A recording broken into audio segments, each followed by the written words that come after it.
Okay. We usually start our PISLAP calls with a round of introductions. So folks just introducing themselves and just saying where they're located sort of in time and place. And Perry usually leads that for us. So I will pass it over to Perry. And then after that, we'll be turning to Sylvia to share with us. Thank you very much, Nanette. I am Perry Sedman. I am currently in my living room in Miami Beach, Florida. I'm looking out over Biscayne Bay and the Miami skyline in the distance. It's a lovely view. And it is hot as hell here. But I imagine it's that way everywhere. So let me swing it around to Alexandra. Hello, everybody. I'm excited to be here. I'm phoning from the UK in London, and I've signed up to PISLAP. I don't know if that's how you pronounce it, a short while ago, and I've just been keeping in touch and researching what you all are about and what you're up to, and I'm very inspired. I'm a second-year law student, a mother of 3 grown-ups, and wife to 1, and I also work in the film industry. Welcome, welcome. Nice to have you. Coralia, your turn. Hi, Coralie. I'm a former AUJ member. I wound up getting caught up in a moving process and a work process, and I haven't been able to attend as much as I would have liked, but I received the invite yesterday for this, so I was really excited about it. I'm in Alexandria, Virginia, so just a few hours away from Sylvia. I actually got to meet up with her a couple years ago, which was a lot of fun in Richmond. I moved here for graduate school in forensic psychology. Currently not doing much work, mostly pandemic related issues, but yeah, I wanted to incorporate some of my work in the field of restorative justice. So that's how I came to know AUGA and Sylvia. Great, good to have you. Joe, is it Joe or Joe Astrid? You're muted, dear. Unmute. It's Joe Astrid, but Joe is fine too. I'm a friend of Ann Friedman's, and I'm a former student of hers many years ago. And I'm in Philadelphia, just outside Philly. And I was a public defender for many years, doing civil commitment hearings for sex offenders who had maxed out their criminal sentences. And now I'm doing, I retired, but I'm doing some part-time work as for the public defender, representing people in psychiatric commitment hearings. And I'm going to start teaching a course in August with Anne, a clinical course working with returning citizens and their child support obligations. So, and thanks for having me. Oh, pleasure, pleasure. So somebody with a very strange name, it says www.amberlaw.com. Is that should we call you www or? No, that's very original. Why not? You called me that before, and I've been around a while. Hi, I'm a barrister at law, trained in London, but from Gibraltar originally, from the famous Rock of Gibraltar, famous mainly for John Lennon and Yoko Ono's wedding many decades ago. I think that's probably what we're most known for. And I joined PISLAP quite some time ago now, I think maybe a couple of years. And I'm very honored to be part of the learning process, and and also to be able to listen to people like Sylvia Clute and learn about the work at unit of justice, restorative justice, and so on. I created something that I call holistic law, and the overlap is really quite something between the values, mission, vision, way of operating, way of relationship with clients and other lawyers, and way of being, really, and bringing healing and therapeutic methods to the legal justice system. So, and Amber is a presenter in the October conference. I wanted to be sure to note that.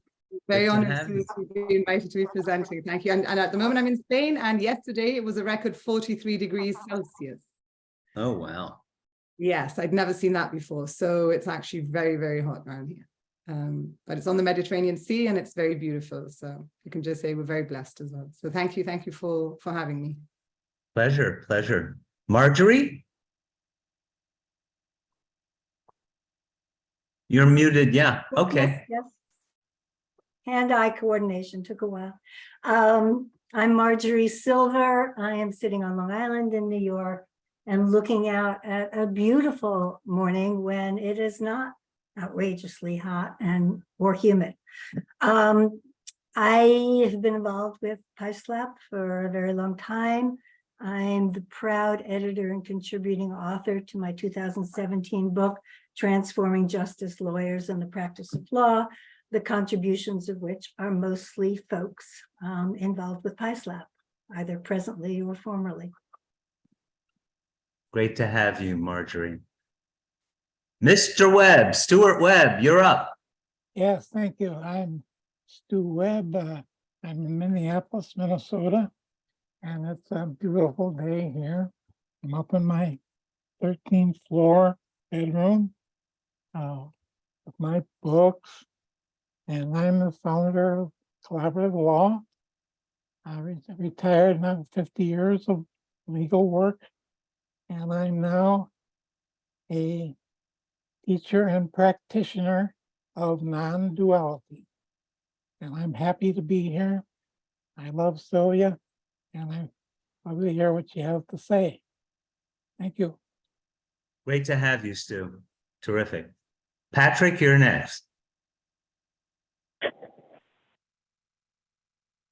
Hi, yeah, I'm Patrick Gregory, and I just got this email a couple of days ago. I'm one of the 4 partners on the Unit of Prison Culture Change program that Sylvia will be talking about, the filmmaker component, and with Taylor and Prince and Sylvia, we all combined our forces and have come up with this program that I'm excited to have Sylvia talk about, and glad to be here. I'm in Richmond, Virginia too. So Good to have you, Patrick. Good to have you. Anne, you're next. Hi, I'm in Philadelphia looking out on an incredibly steamy, sunny day. A little jealous of Marjorie on Long Island, where it's apparently not so hot, but not wishing I were in Miami. And I am a member of PISLAP for a while, and trained as a UJ facilitator, and one of the presenters at the conference in October, and about to teach a course with Joe Astrid, who I'm really glad was able to make it today. And I look forward to this conversation. Terrific. Good to have you. Now, is it Mikkel or Mikkel? Oh, it's Mikkel. Good guess. It's Mikkel Branham, and I've kind of been lurking around PISLAP's emails for a long time, but I just retired about a year ago, and so now I hopefully will have more time to participate in things. So I'm really thankful that I got this email. I'm living on the coast of Georgia now. I was in DC, Northern Virginia, when I retired, and now I'm down in very sultry, humid Georgia coast. But it's lovely here anyway. I am a lawyer. I guess even though I'm retired, once a lawyer, always a lawyer. But for, I guess, about 35 years, I did primarily criminal defense work and focused on mitigation and restorative justice, and worked with a lot of people in federal systems and in different state jurisdictions at all levels, trial, habeas, you name it. And so now I'm retired and I'm focusing on writing, but still very interested in restorative justice, not at all familiar with unitive justice. So I'm excited to hear about it. And I'm a fan of Sylvia's because I read a book of yours many years ago. So I'm excited to hear from you and learn more about what this is. Thank you. Glad you could join us, Mikkel. And I'm sorry my Jo- screen is so dark. I don't really know why, but sorry. It's all right. John, you're next. You have to unmute. Yeah, there you go. So I am here in Massachusetts, and it is somewhat of a relief. It was like only 70 degrees this morning. Wow. So yeah, it's up to 85 or something now, and it's very humid, but better than the almost 100 we had here last week. So yeah, I read another way of seeing. It was a title, I think, right? Peter's Bell's book, and was interested in all of that. So last year, this past year, I actually taught. I'm a math science teacher, so I taught at the Apollo Ferry Social Justice School, and it didn't quite turn out to what I was hoping it would be. But nonetheless, good intentions, I guess, are necessary, not sufficient. And so glad to be here. Terrific. Good of you to join us. Catherine, you're next. Hello, I'm Catherine Balch. I actually was invited by Coralie. We've been friends for about 15 years, and she thought I'd be interested in this Zoom meeting because my philosophy degree focused on morality, politics, and law. And I just finished my Master of Legal Studies in May, and I am currently procrastinating, studying for the law school admissions test, and I will be applying to law schools in the fall. And I also live about an hour from Richmond in Middlesex County, Virginia. Terrific. Good to have you. Are you sure you want to go to law school? No, I'm just kidding. I say at 35, married, 3 kids, if I still want to go to law school at this point, I figure I might as well jump. Okay. Eyes wide open. Eyes wide open. Exactly. Ariadne, did I say that right? Close. It's Ariadne. Ariadne. So just think of a plus joining the air and the knee part. So I am an intellectual property lawyer in Ottawa, Canada. I had the privilege of meeting Sylvia in another group where some lawyers were gathering in order to share their experiences with working on the transformation of law and legal systems. And in general, just our own growth to be able to support those efforts generally. So I'm a big fan of hers, having gotten to know her over several months. And so I started following the AUJ initiatives, and I got this in my inbox, and I thought, good time to learn more. In general, I'm interested in all of these efforts to support the transformation of business culture, and in particular, working with my heroes, the creatives and the innovators, who oftentimes are subjected to a power imbalance when working with other types of business entities. So I feel a lot of these principles and concepts are applicable to that. And you have to sort of capture, the transformative potential of law, if you will, at all layers of society. So that's my layer that I'm working with. Great to have you, because in my almost 30 years of activity with this group, you are the very first fellow IP lawyer who I have met, and I'm very glad you're here. Catherine, you're next. I think I went right before Oh, Ariadne. you moved Yeah, around. Sorry. Kathleen Moved- Clark. Kathleen. Well, thank Hi. you, Nanette. I'm Kathy Clark. And Barry, I remember you at a conference in Vermont in 2001. We talked about a cease and desist letter and how you handled those scenarios. I remember right. that. Wow, that just knocked my socks off. A new way of thinking, at least for me.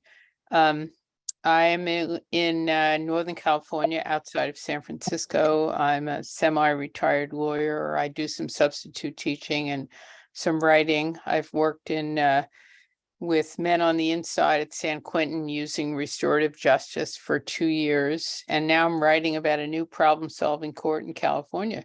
And, you know, I had lunch with Nanette not too 5, 6, 7 years ago, and we talked about veterans courts. I don't know if you remember that. Anyway. I do remember, absolutely.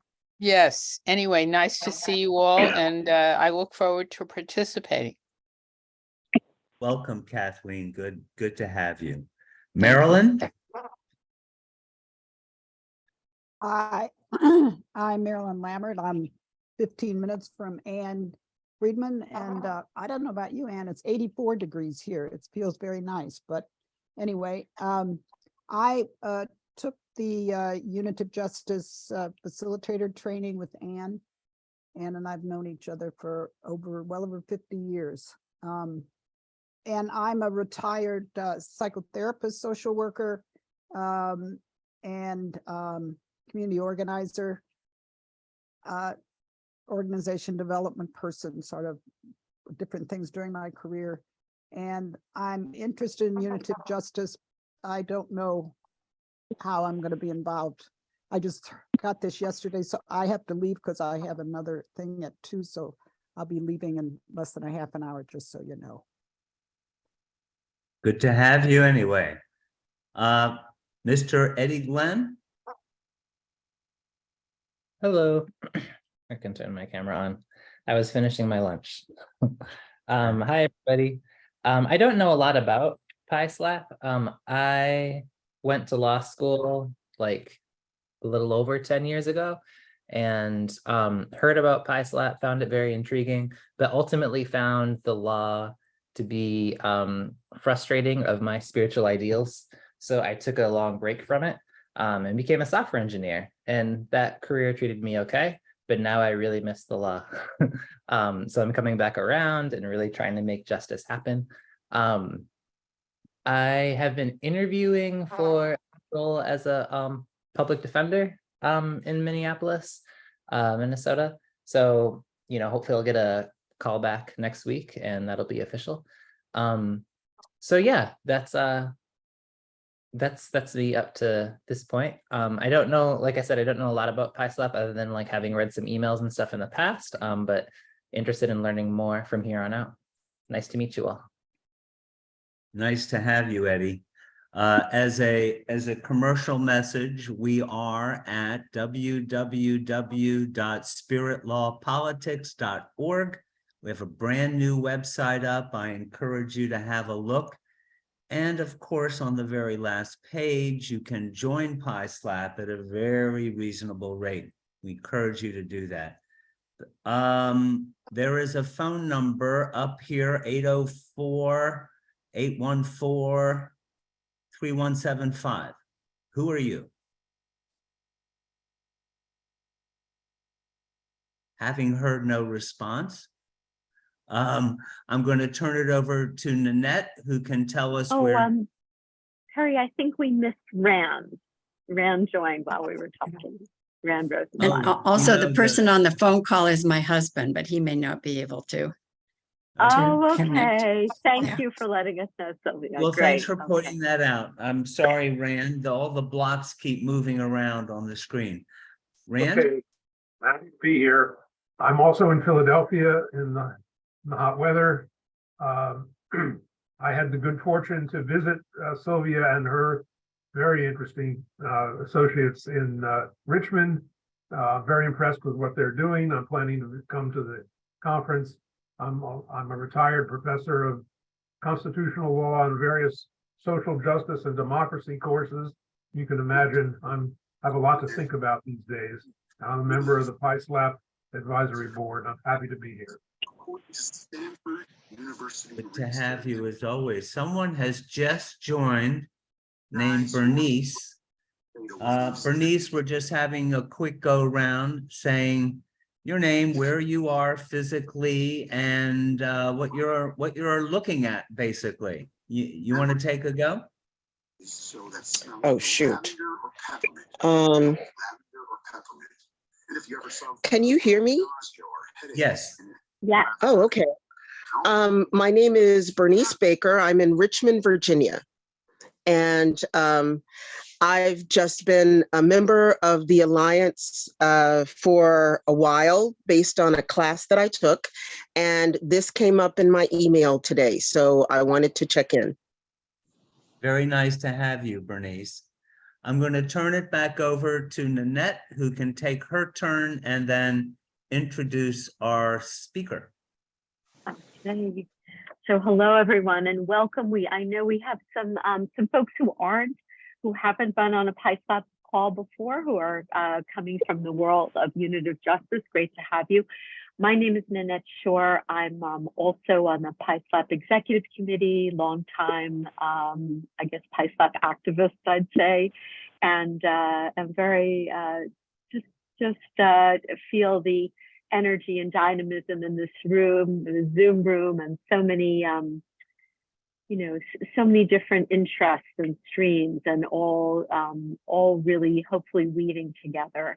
I'm in New York City, and I'm sitting in my office in the Bronx right now. So I'd like to, I know we took some time with our introduction, so I'd like to turn it right over to Sylvia now. We hope to go, I believe, until 2:15, so that Sylvia will have ample time to talk with us about Unitive Justice and the upcoming conference. So Sylvia is a longtime member of PISLAP, and as everyone knows, a leader in this work, and she's got a PowerPoint she's going to share. So over to you, Sylvia. I do. Okay, thank you. I want to get to slideshow. Okay, from beginning. Okay, can everyone see the slide there? Okay, thank you so much for giving me this opportunity.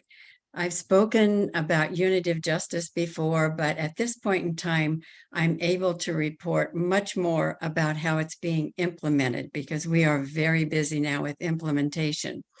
So Unitive Justice, a growing movement. Let's see here. Why am I not advancing?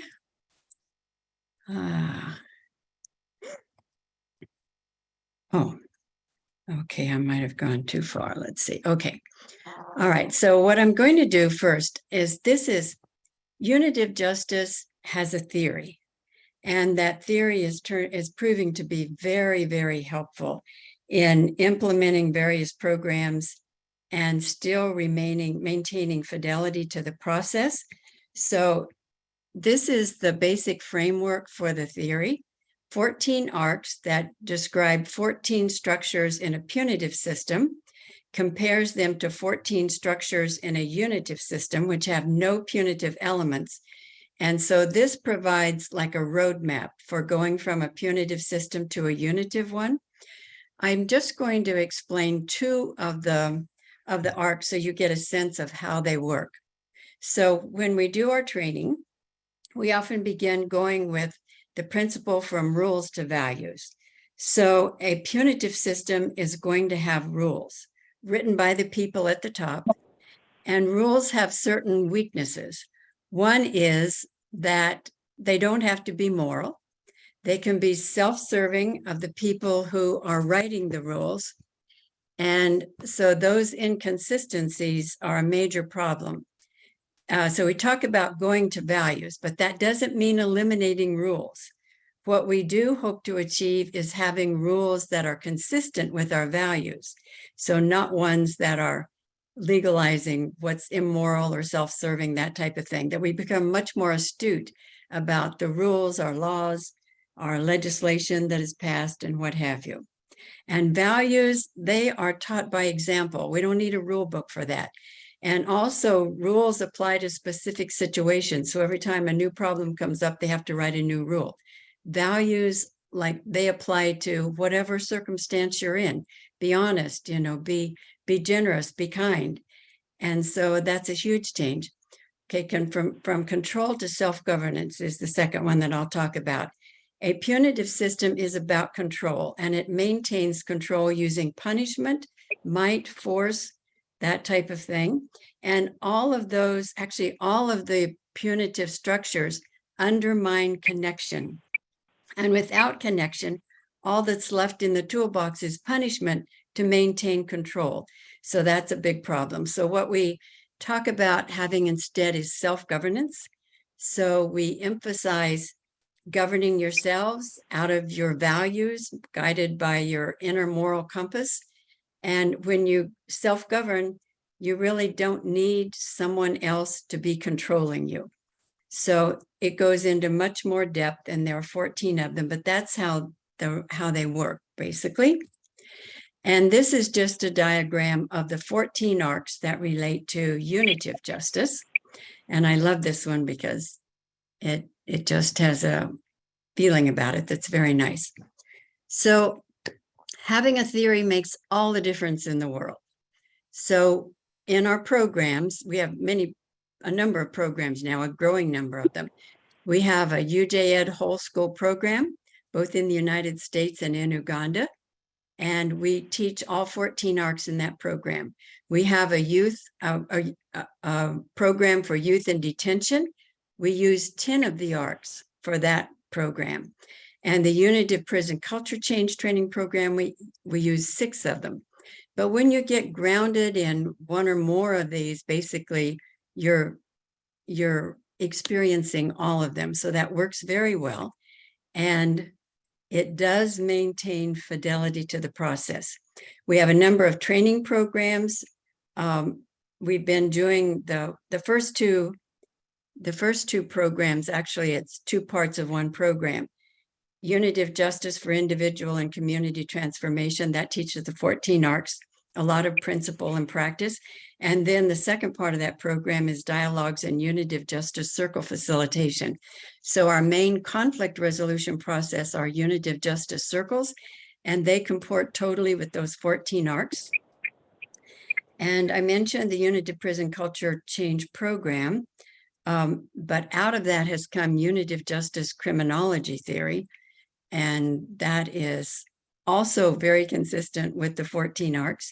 Anne Friedman is teaching Unitive Justice at Rutgers Law School. That's another training that's going on. And over the years, we've done many 3- and 5-day workshops. And I just want to mention that the main thing that distinguishes, well, a major thing that distinguishes unitive justice from restorative justice is that we have this theory that's very concrete and specific. And we're finding in restorative justice, often, more and more often, people are writing about the fact that it has no single origin, no unifying theory, and no dominant approach. And that is a weakness. And in fact, there's not even a universally accepted and concise definition of the term restorative justice. And as a result, the term is used to apply to many things. Fidelity to the process is virtually impossible to maintain when you don't have a concrete theory or definition. So that is very, very useful. So I have a book that will come out later in the year. And in it, I describe my journey to get to this place, which it started in 1987. So it's been going on for well over 30 years. And also I describe the 14 arcs in detail and various applications, which the number of applications are growing. But those 14 arcs can apply, the 14 unitive justice arcs, they can apply to any aspect of life in any environment. So they can apply in our family, they can apply in schools. We are applying it in a prison. And so it's a universal application. So these are just the handbooks that we have. I already mentioned the Unitive Dialogues. These 2 are 1-year-long program taught by Sarah Daves, which we have a couple of people here who took that course. This is the handbook. This is our largest handbook. This is a year-long program that we're teaching in Hopewell City Public Schools. We're now in the middle of that course. And that course is now being taught in Uganda. And Sarah Daves is to join us at any time to talk about her experience of being the person who went and implemented that program. UJED for Youth in Detention. This is the Unitive Prison Culture Change Training Program, and it is not an AUJ program. It's a program of Unitive Prison Innovations, and that the Unitive Justice Criminology. This is in the works, a college-level course for professionals and lay people in applying unitive justice in the field of criminology. predicting the conditions for those who were the problem to become the solution. And that is definitely what happens. This is a this is a flyer that we did for the Hopewell program, but I included it here as sort of an introduction to what Sarah will be talking about, because this was a gazette that we did that describes the Hopewell program, but also the Uganda program. So Sarah went to Uganda in February. They had just finished building the school. This is now a Unitive Justice school in Uganda. The picture at the right are the men building the school out of the bricks that were handmade and dried in the sun. And this is Sarah in the picture at the right, handing out school supplies to many children who without this school would not have an opportunity to have an education. And the picture at the bottom here I love, because in Sarah's training, they did our From Rules to Values circle process. So the people here are the staff at the school, and they're holding up the values that each of them selected and asked the group to live into. And we do that in every training that we do. And this just happens to be a picture of the circle program that we did in the prison where I'm teaching. And that's Patrick, who did the videos for that program. And he joins that class when he can, but that's an amazing experience. And this is, these are pictures of the students the first day of school or early in the school in their new uniforms. And at the bottom is Sarah facilitating a circle. She both facilitated circles for students and adults in different settings and taught circle facilitation to people in the school and in the community. I want to mention the Unitive Justice, the first Unitive Justice International Conference, excuse me, in October in Richmond, and it will be live streamed. And the third day of that conference is a post-conference called Lawyers and Justice System Changemakers. And every one of them will be speaking about how to bring love in some form into the legal system and into our understanding and application of justice. Very excited about that. And 3 PISLAP advisory board members are presenters in that part of the conference. And then very importantly, the day before the conference on Sunday, October 1, there is a PISLAP pre-conference meeting in Richmond at the Virginia Holocaust Museum, which is an extraordinary museum. And registration for that is on the conference website. And you can access more information and registration at the AUJ website at a4uj.org. And one thing that I want to stress is that we are not advocating abolishing courts, jails, or prisons, or traditional school discipline. They will continue to judge and to punish, because unitive justice, until it's established and provide a viable alternative, it cannot deal. You know, a circle process is not a way to respond to a murder. But what we hope is, as we build the unitive justice system, there will be fewer murders, there will be less crime, people will be connected, communities will be stronger, and people will simply be inclined to harm one another less. And we find that actually working. Unitive justice can grow as a parallel system for people to choose.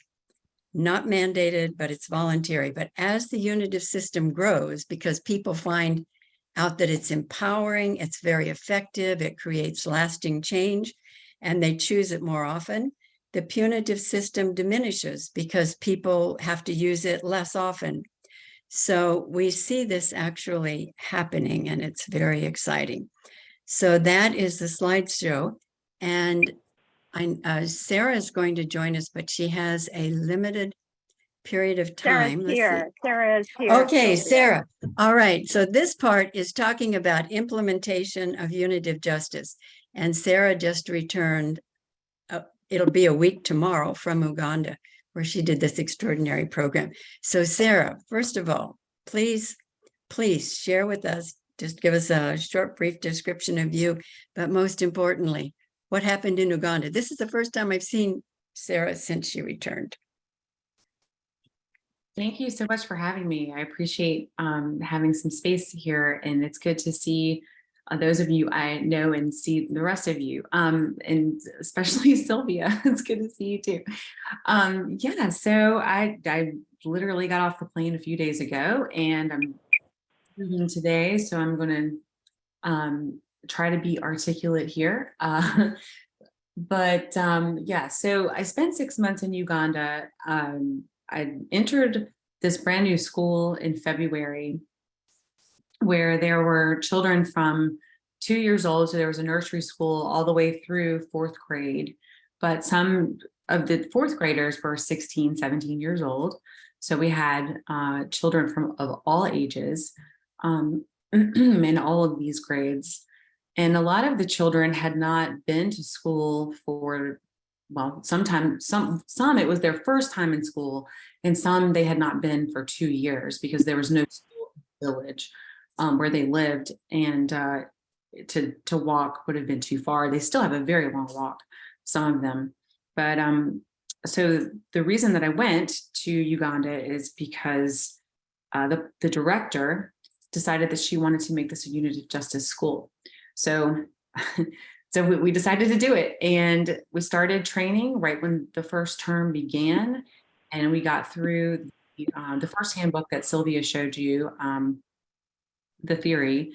And I wish I had some interviews to show you, but maybe that will come later. But I interviewed some of the teachers after, and I asked them to explain what it was like for them to hear all of this Unitive Justice theory and how we were going to start doing things in school differently. And they were very honest. They said, at first we thought that there's no way this is possible. There's no way that we're going to be able to implement this work because there's a culture of corporal punishment in the school systems. And that's pretty typical in every school in Uganda. I don't know of another school that doesn't use corporal punishment. There's also many hierarchical systems and just a lot of oppression in that space. And so as we move through this, the theory, what I call it a mindset shift that begins to occur about halfway through. And so that's when all the questions came. It's like, this is beautiful, and we understand, like why it's important, but how do we implement? And so we started doing circles. I was like, well, you have to just be patient. We'll get there. So we started doing circles with the children pretty immediately, actually. I did not include the teachers right away because I wanted to build a relationship with the children first. And what we saw in the first circle process is at the beginning of that circle with children from, I don't know, like 3 years old to 10, they were in trouble for speaking Lugandan in the classroom because they have to learn English because the exams are in English and that's their national language, but Lugandan is their native language. So it's a rule in most schools, you can't speak Lugandan. So they were getting ready to get in trouble and get punished. So we decided to do a circle. And I went around the circle and asked everyone their name, the name they wish to be called, because they have lots of names sometimes. And so we went around and did that. And then I asked them, why did you speak Lugandan today? And they all came up with very good answers, very good reasons. Some of the answers were, well, I forgot the English word, for this particular word, or I met a new friend and I didn't know if they spoke English. So I decided to speak my native language, and lots of good, very good reasons why. And after that circle, it was determined that the rule about not speaking Lugandan in the classroom was not a good rule. And that rule was abolished. So the children could feel free in speaking whatever language they wanted to. And what that did is it made the children want to learn English. And so all of the children are very good English speakers now, 6 months later. And that's just one example of many, many circles that we did. And then we started to do them in the classrooms with the teachers, so they could start to learn how to run circles by themselves. And the teachers are at least doing now 1 circle per week in class with the kids. And when there is a conflict, the children request a circle, and whenever they do, they get to have it. And so what that has done is aligned them with unitive justice theory.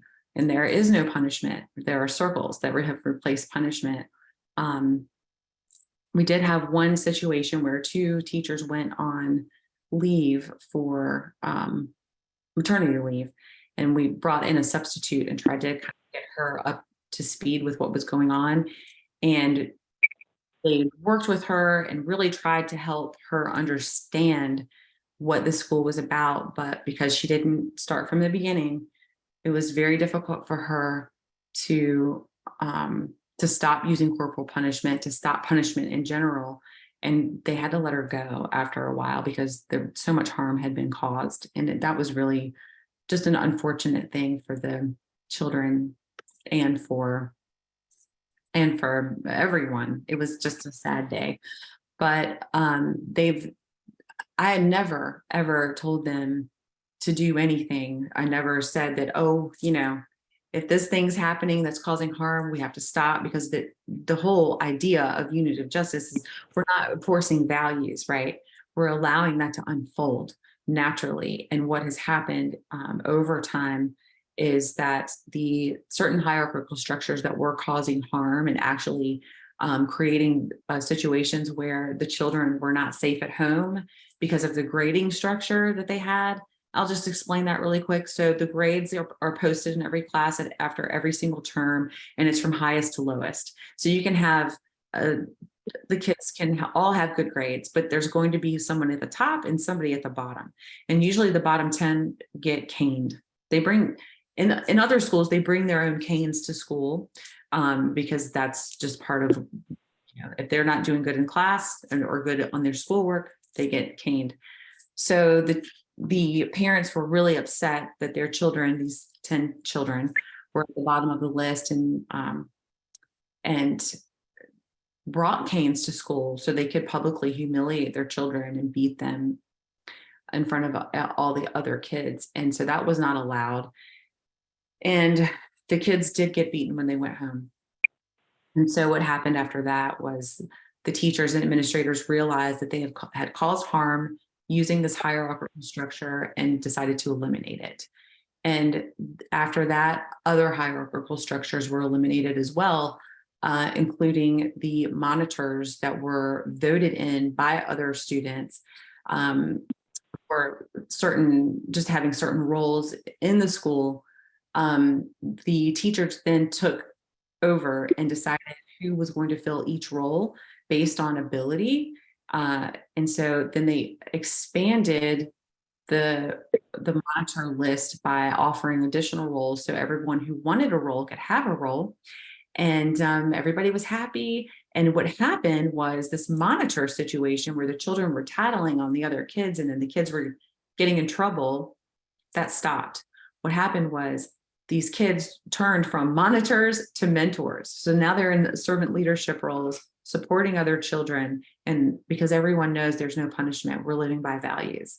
And the grades are off the charts. They are the highest functioning school, like as far as grades go, in the area.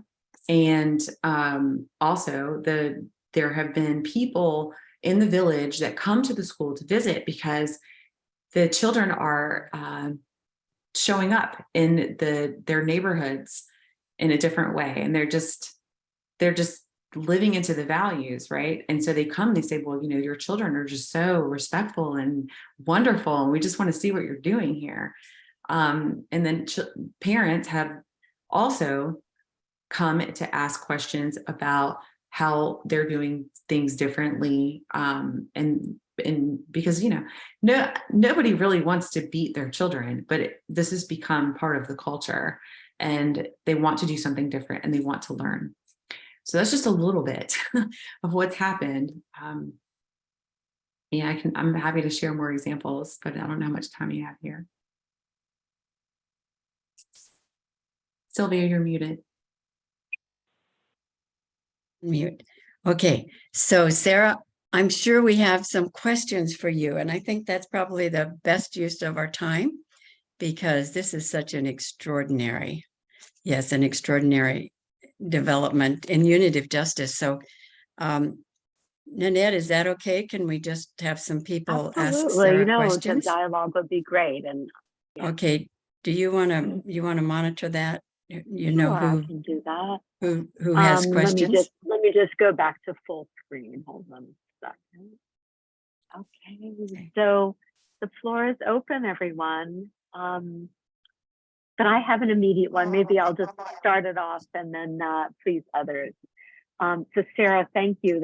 Your work sounds absolutely extraordinary, and the whole process of change it's really inspiring. I guess a couple questions. One is, I wondered whether, you were saying that the parents came to you as things progressed and they were seeing the changes. And I wondered whether you'd had an opportunity through that contact to actually do circles with the adults in the village. Were people starting to ask for that? Has that become part of the culture? So that was one question. And I guess the other question is, and I don't know if it would come up, but I think most of us are familiar with some of the, laws in Uganda around anus, and, just wondering and whether that issue came up among the students at all, and whether there was any way that could be addressed through circle process, because I know there are, quite draconian laws around people being public about their LGBTQ status. Okay, yes. So to answer your first question, I did also have a training, ongoing training for 6 months with community leaders. The handbook that you saw, I'm hearing feedback a little bit. The handbook that you saw for UJ Ed was what we used for the teachers. And the two other handbooks that you saw are used for conflict resolution facilitators, those who will go on and become facilitators. So we have two people in the school, the administrators, the director and administrator, who are trained to do circles at school. And they have done circles with parents who actually, there's some pretty amazing things that came out of that, I'll just say, because I don't want to get down a rabbit hole. Also, in the community leaders group, they have started doing circles in their communities. There is an issue of, there's a mob kind of mentality when someone breaks or steps out of line in the community and kind of breaks a rule or goes against a community value. And so it can be really dangerous, and people have died, after maybe stealing food or, something like that. I don't want to demonize these guys. The Ugandans are the nicest people I've ever met in my life. I believe strongly that this is a development, long development of due to colonization. And so anyway, so they're having these circles to resolve that kind of thing, as well as a lot of other things, and it's working. So yes, so the answer to your question is yes, there are people in the community who are doing that. I personally did not run circles with parents or anything like that. I'll say one more thing about that, though, is when there was a child, the children are also free now. They're free to be authentic. They are empowered. They have done some amazing things. We had one 8-year-old negotiate a land deal to expand the school and she got a really good deal. So if an 8-year-old's doing that, when at first I couldn't even hear them speak in the circle because they were not even whispering, they were more like lip syncing because they didn't have a voice. And after one circle, these kids had a voice. Second thing, is that a child was getting caned by their parent, and then she turned to her parent and said, "You're not supposed to do that. There's unitive justice, and in unitive justice, we talk about our problems." And so we interviewed that one mom, who we're actually doing a documentary on this right now. And so we interviewed with that one mom, and she's like, yes, and she's like, that changed me. Just even having her child say, that's not right, Mom. Okay, and the thing about the LGBTQ, it's really interesting how we in the US get certain news delivered to us in a certain way. That's not actually what's going on there in Uganda. I don't know how much I want to get into it but it's actually there. That's not really the law. That law, that life in prison, was instituted when they got their freedom in 1962, and it was something that had to be done for them to receive their freedom from British law, and so that's always been there. The death penalty has not been used since the early 90s, and it's only been used one time under the current president, and that was for treason, and every country kills people for treason. So I would just like to interrupt, because this isn't unitive justice, and we have this unique opportunity to have Sarah talk about that. So if we can go back to questions about unitive justice, please. We have such a short period of time. Yeah, with sorry, I Sarah didn't with mean us. to take things in the wrong direction there. No, that wasn't wrong. Just we'll shift back. Indirect. Yeah. It's all about love, you know. Sarah, it's all about love, isn't it? This work is. Yeah, thank you. Love you. Love you all. Have to go. Been wonderful. Thanks, Sylvia. Great program. All based on love.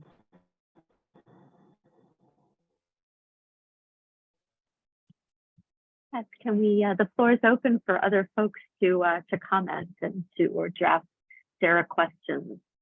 Amber has a question. Oh, I didn't see it. Hi, Sarah. Go for it, Amber.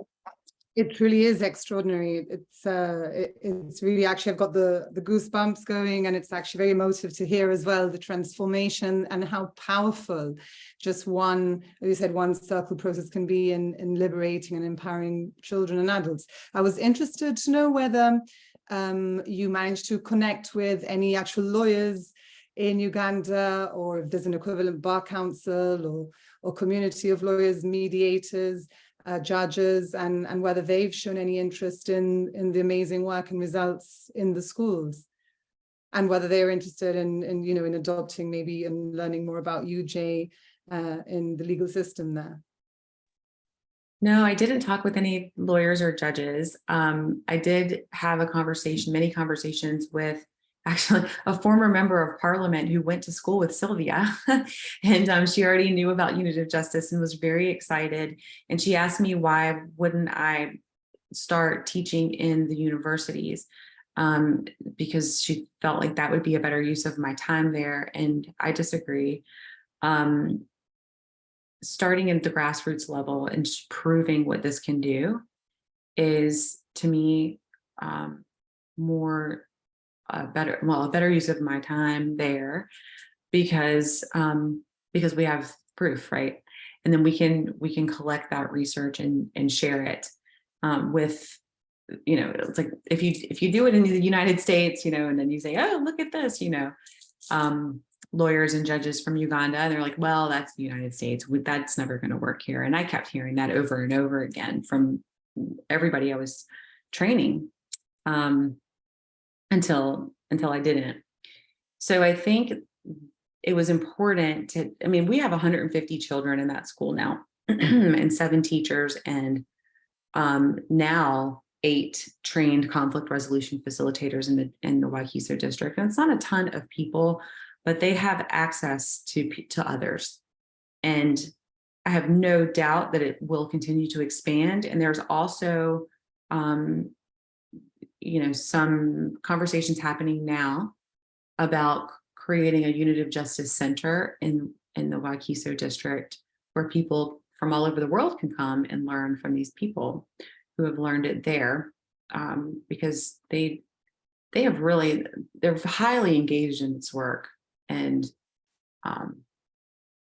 so I see the possibility for it to expand in universities, and and having different conversations with people in government, or law enforcement on some level, but it hasn't happened yet.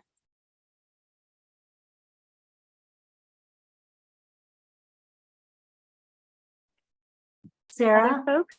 Yeah.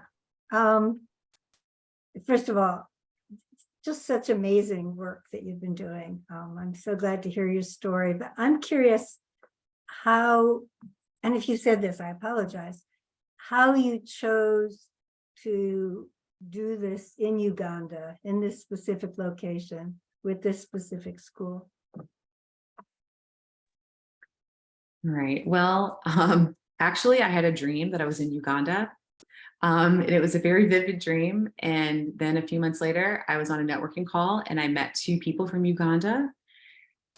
They didn't know each other. They just kind of randomly hopped on the call. And then we started to get to know one another. And my intention was first to come there for about a month and work within their communities and just helping to teach them how to do community circles to heal generational trauma. And then I got a phone call from someone who had just vetted both of them, which is what I was going there to do in the first place, and said, we need to build a school. And I was like, well, if if she wants to, the director wants to make it, she was my friend at that time, but if she wants to make it a unitive justice school, then I'll help you raise the money and I'll go and teach them. And so that's how it happened.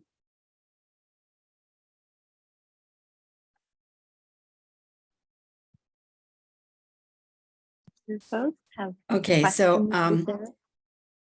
am I on? Can you hear me now? Okay. Yes. So Nanette, if you would give me some guidance on when our cutoff time is, because if there aren't more questions about the Uganda program, I can share more about what we're doing here in the US. But people people have other obligations. So if you just tell me when Sure. you want to have this come to an end, now or whenever. Well, let me check in with folks. Are folks able to stay for 15 more minutes?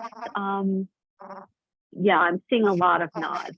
Perhaps not everybody, but yes, would love to hear more about the project here and maybe some of the larger vision, and in terms of the connection between the Uganda work that Sarah's doing and what you're doing in Richmond. That would be fascinating. Whatever you feel like sharing. Okay, so I have a question for Sarah. Sarah, in your email that you wrote within 24 hours of leaving Uganda, you said that you see the possibility of unitive justice being so much bigger than you had imagined it before. Is there a succinct way to just describe what is that you're seeing? So the ability for people from around the world to come and learn together, I think is really special. And I see how that can happen. And it just seems to me like Uganda is the place to make that happen. Because I feel like if it can happen there, it can happen anywhere. If we can, my reason for saying that is if we can go into a community where there's oppression and poverty and, just the corporal punishment and, all of this, and eliminate that within a matter of 3 months. I mean, that's really what we did. And we just kind of kept going, right? So I'd say totally eliminate it within 6 months, then we can do this anywhere. Right, so thank you. I agree. So that's going to lead me to talk about doing this training in a prison. So Patrick Gregory, who we have on the call here, is the videographer for the videos that we're using in Unitive Prison Culture Change. And we worked on it, as he said, for 3 years. At this dining table, actually, where I'm sitting was where much of that work was done. That and the videos were filmed elsewhere, of course. But we're now in the prison, and I'm working with 13 men. And it's the same thing, Sarah. I see so many opportunities before that I couldn't see I mean, I see so many opportunities now that I couldn't see before. Being in it, being with them, seeing how they respond to this work. So I can see that prison is an ideal place to teach this because they have time. Transformation takes time, and inmates have time, and they're so hungry for something meaningful to do. So we're a little over halfway through a 20-lesson course. And what I see happening now is that so the program is designed to be peer-to-peer, but we don't have peers yet trained in it. So I'm doing the training for this one, and in other prisons, we'll have to have other people go in and do it. But in the first 20 lessons out of those courses, trainers will come, and that will be peer-to-peer training. So what I'm seeing now is an application process towards the end of this 20 lessons for those who are interested in being trained to actually teach this in the prison. And when they're taught to, implement the handbook, they will also be taught to facilitate the circles. So we can have unitive justice circles done in the prison setting. And I can see, if we train 6 people to teach this in a prison, the prison we're in is what about, how many is it? 600 people in the prison? Do you know, Patrick? Anyway, it's a fairly small one, and it is a low security one, but the next prison we go into may be a maximum security. Anyway, I can see that if we train 6 people and they continue to teach it, and they tell us all the time, we're talking about this course with everybody. If they teach it, it can grow exponentially, and the prison culture can change, just as Sarah was describing, the community that she was working in changing. That now seems to me so real. And then when they come out of prison, they can teach the rest of us about justice as love, because if they have had the training, if they have done the training, if they've been facilitating these circles where you really experience justice as love, and in its purest form, in a very pure form, they will know it, and they will be able to come out and teach us. So I see the opportunity that lies in this as being enormous, because people who have lived on the dark side, who come to believing that being on the side of right is not so bad after all, which the 2 men who Patrick and I worked with, they say all the time, they figured out that being on the side of right is not so bad after all. But their message of that is so powerful because they lived on the dark side for so long.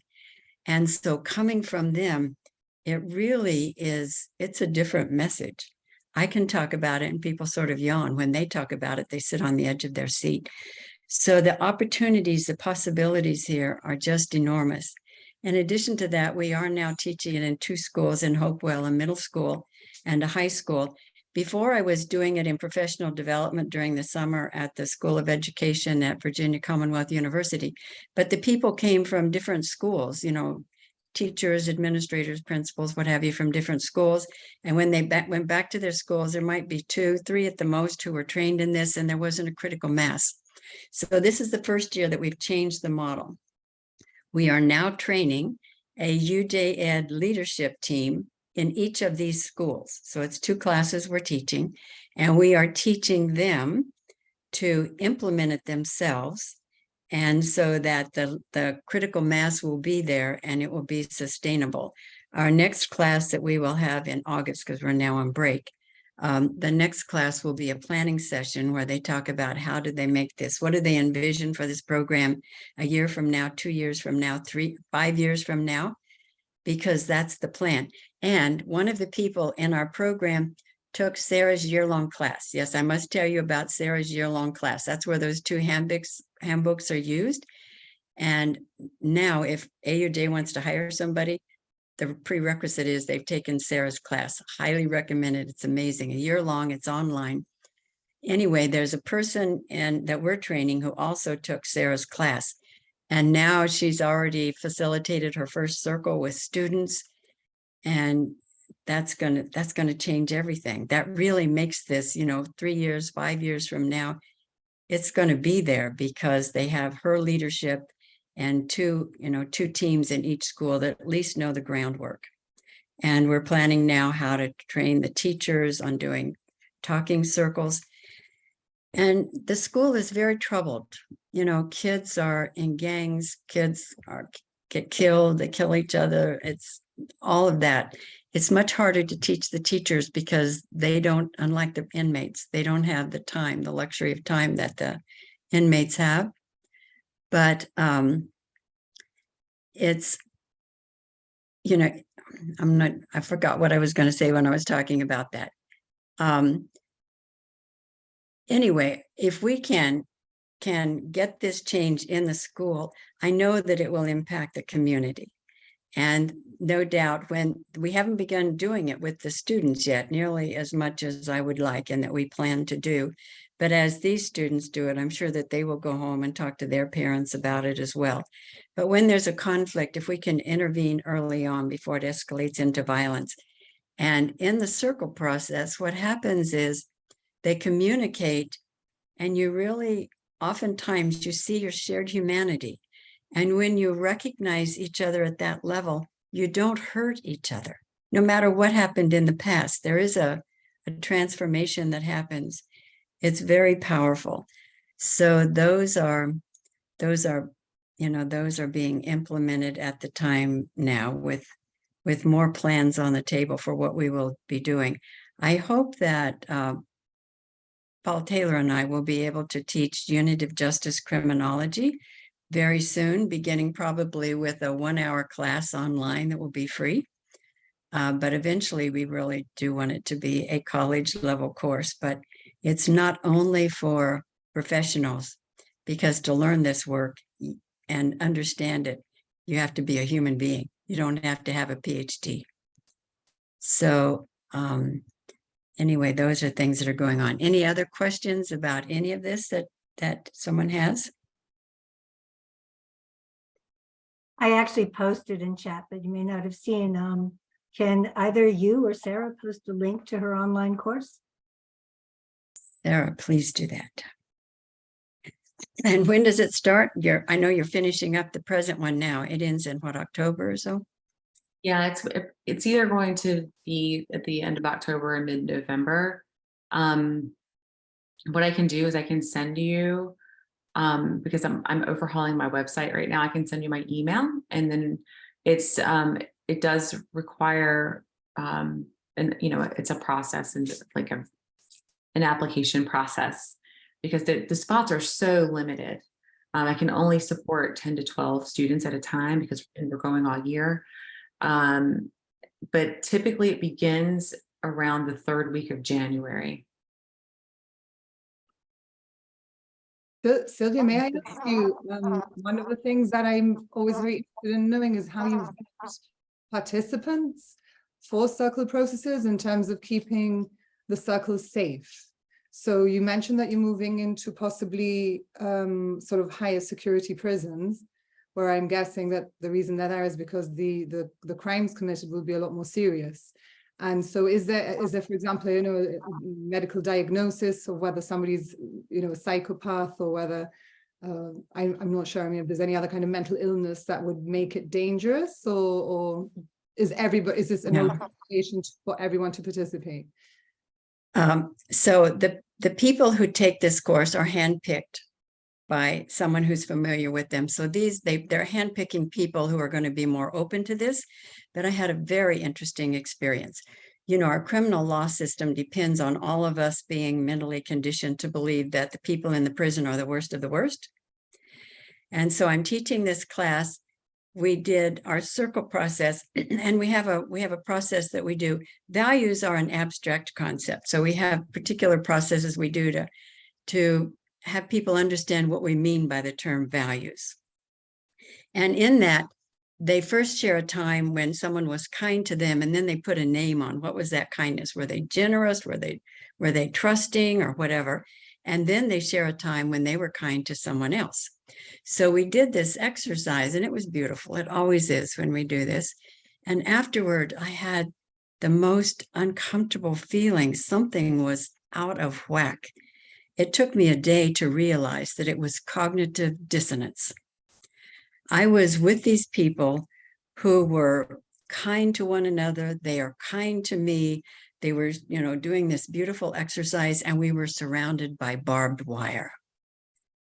And I had to create a space in my mind to hold the fact that there are many good people who are in prisons.